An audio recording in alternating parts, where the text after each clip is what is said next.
I just found something that said, you were quoted as saying in talking to Real America's Voice that whereas January 6th was just a riot at the Capitol, and if you think what our Declaration of Independence says, it says to overthrow tyrants. So do you think that the assault on the Capitol was a legitimate exercise of popular insurrection?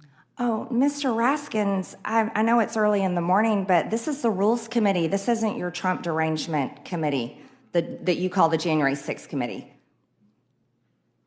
My last name doesn't have an S on it, Ms. Greene. Oh, I apologize. Okay. Mr. Raskin. Okay, you've been talking about the Second Amendment. You came here to talk to us about the Second Amendment, right? I'm here to talk about due process rights and protecting Americans' due process rights. All yes. right. So I just want to be clear. You've been quoted at least as saying that the January 6th riot at the Capitol was in the spirit of the Declaration of Independence, which says you can overthrow tyrants. You've also testified that people have a right to carry guns, presumably wherever they want to go.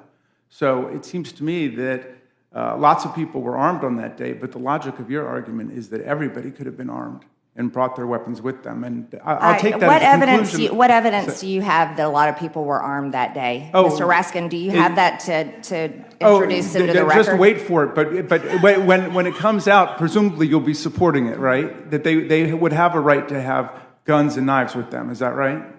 Mr. Raskin. Is that your position? No, Mr. Raskin. Well, no, I'm going to ask the questions here because this is the Rules Committee. You're not a member of the Rules Committee, Ms. Greene.